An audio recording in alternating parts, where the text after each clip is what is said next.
মাধ্যমিক ও প্রাথমিক স্কুলের শিক্ষকদের আন্দোলন নিয়ে বিস্তারিত জানাতে চট্টগ্রাম ও বরিশাল থেকে যোগ দিচ্ছেন আমাদের সহকর্মীরা। শুরুতে যাচ্ছি চট্টগ্রামে মামুনুর রশিদ অভির কাছে। অভি, কর্মবিরতি নিয়ে শিক্ষার্থী অভিভাবকদের কি প্রতিক্রিয়া দেখছেন, বিস্তারিত জানাবেন।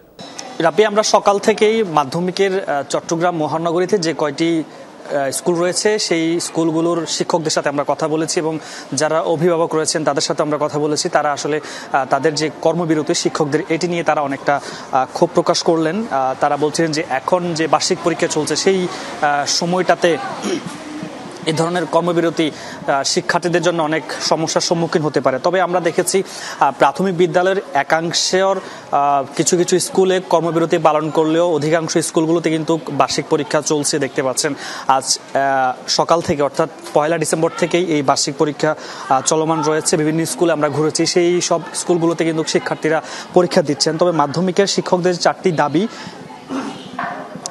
দাবি সহকারী শিক্ষক পদকে বিসিএস ক্যাডারভুক্ত করে মাধ্যমিক শিক্ষা অধিদপ্তরের গেজেট প্রকাশ, বিদ্যালয় ও পরিদর্শন শাখায় কর্মরত শিক্ষকদের বিভিন্ন শূন্য পদে নিয়োগ, পদোন্নতি ও পদায়ন দ্রুত কার্যকর করা সহ যে চারটি দাবি তারা কথা উল্লেখ করেছেন, সেই বিষয়গুলো যতক্ষণ না পর্যন্ত মেনে না নেওয়া হবে ততক্ষণ পর্যন্ত তারা আসলে এই কর্মবিরতি পালন করবেন। যেহেতু ডিসেম্বর মাসে মাধ্যমিক বিদ্যালয়গুলোতে বার্ষিক পরীক্ষা অনুষ্ঠিত হয়, সে কারণে শিক্ষার্থীরা যারা রয়েছেন তারা কিন্তু অনেকটা প্রস্তুতি নিয়েছিলেন পরীক্ষা অংশগ্রহণ করবার জন্য। কিন্তু গতকাল রাতেই বিভিন্ন স্কুল যে সমস্ত শিক্ষকেরা রয়েছেন তারা নোটিশের মাধ্যমে শিক্ষার্থীদের বা অভিভাবক যারা রয়েছেন তাদেরকে জানিয়ে দিয়েছেন যে আজকে যে পরীক্ষা অনুষ্ঠিত হওয়ার কথা ছিল সেটি অনুষ্ঠিত হচ্ছে না। ফলে এটি নিয়ে শিক্ষার্থী যারা রয়েছেন বা অভিভাবক যারা রয়েছেন তাদের মধ্যে অনেকটা মিশ্র প্রতিক্রিয়া তৈরি হয়েছে। তারা বলছেন যে সারা বছর ব্যাপী তারা এই বার্ষিক পরীক্ষার জন্য যে প্রিপারেশন নিয়ে থাকেন সেই প্রিপারেশন অনেকটা দিতে না পারার কারণে, পরীক্ষা অংশগ্রহণ করতে না পারার কারণে শিক্ষার্থীরা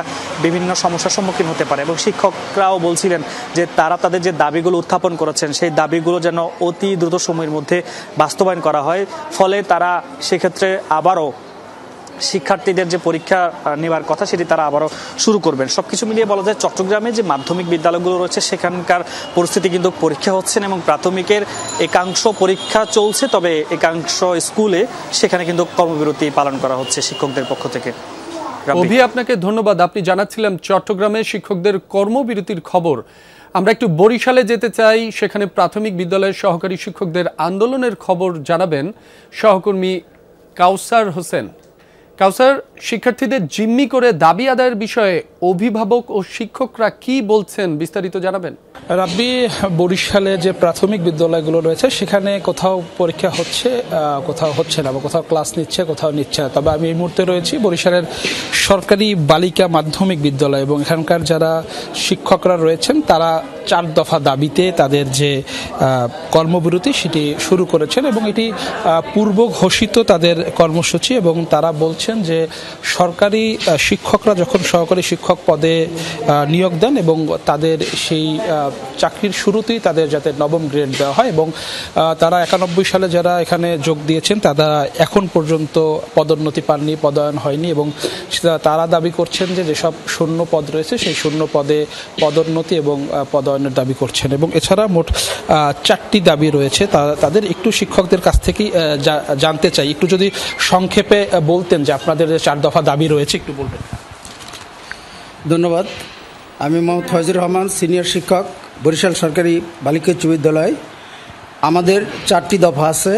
প্রথমটা হলো এন্ট্রি পদ নবম গ্রেড ধরে ক্যাডারভুক্ত করে 4 স্তরীয় পদসোপান সহ আলাদা অধিদপ্তর, এটা যেহেতু এটা প্রধান উপদেষ্টা অলরেডি এটা স্বাক্ষর করেছেন কিন্তু এখনও জিও ঘোষণা করা হয়নি, এটা আমাদের দাবি। দ্বিতীয়ত প্রমোশন, আমাদের 1991 থেকে যারা চাকরি করে আসছেন প্রায় 30 বছর, ওই একই গ্রেডে তারা চলে যাচ্ছে 30 বছর চাকরি করে, কিন্তু তাদের কোনো প্রমোশন দেওয়া হচ্ছে না। 3 নম্বর হলো বকেয়া টাইম স্কেল এবং সিলেকশন গ্রেড, যেটা আমাদের সুপ্রিম কোর্ট, মহামান্য সুপ্রিম কোর্টের রায় হওয়ার পরেও আমাদের এটাকে মেনে নেওয়া হচ্ছে না বা এটা যে এখনও জারি করা হচ্ছে না।